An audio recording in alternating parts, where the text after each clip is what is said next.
Okay folks, this is the last slide on the first section of notes that we've gone through.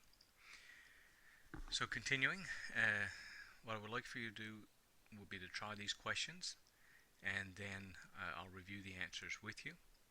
So this time you should pause the video, and when you have them done, it should take no more than about 5 minutes or so. Turn it back on and we'll look at the answers together.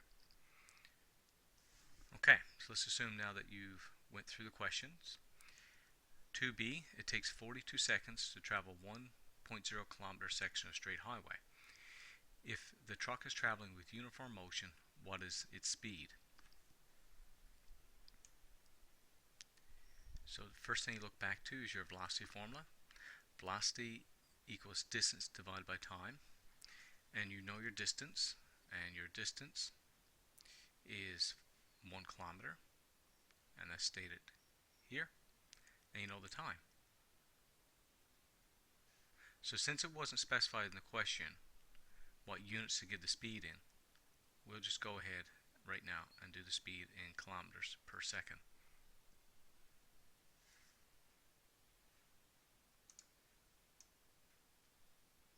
So you have 1.0 kilometers divided by 42 seconds.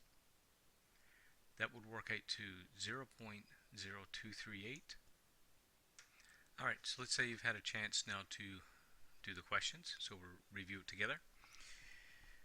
First question, you need to go back to your velocity formula, and remember that velocity is distance divided by time.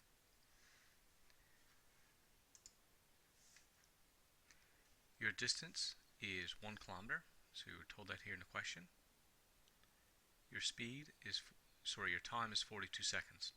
Because we weren't told what units we want the speed in, we'll just keep it as kilometers per second.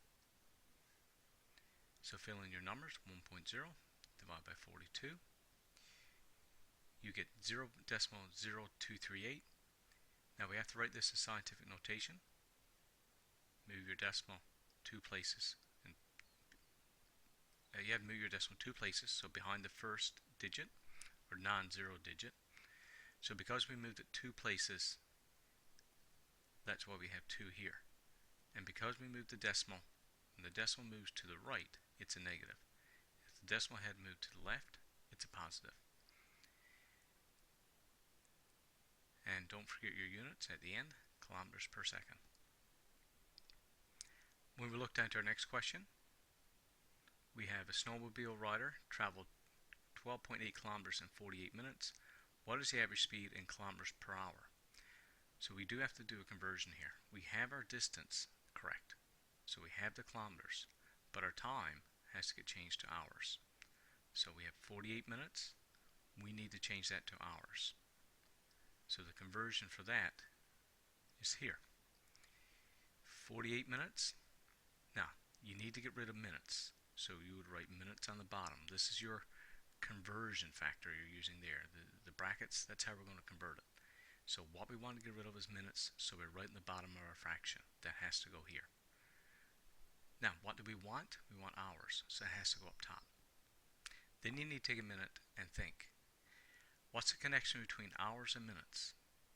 Well, 1 hour has 60 minutes.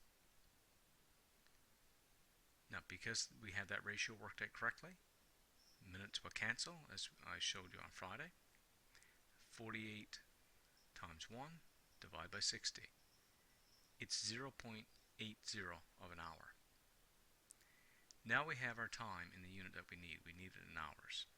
So to find our velocity or speed in this case, again, it's distance divided by time. 12.8 divided by 0.8, and 16 kilometers per hour. And what would the speed be in meters per second? Well, we wouldn't redo the whole question. We just need to pick it up from here. So we have kilometers per hour, and we want to replace kilometers with meters. So put kilometers in the bottom, meters on top. And what's the connection between meters and kilometers? Well, there's 1,000 meters in 1 kilometer. So that would allow this to cancel. Now you also need to get rid of time.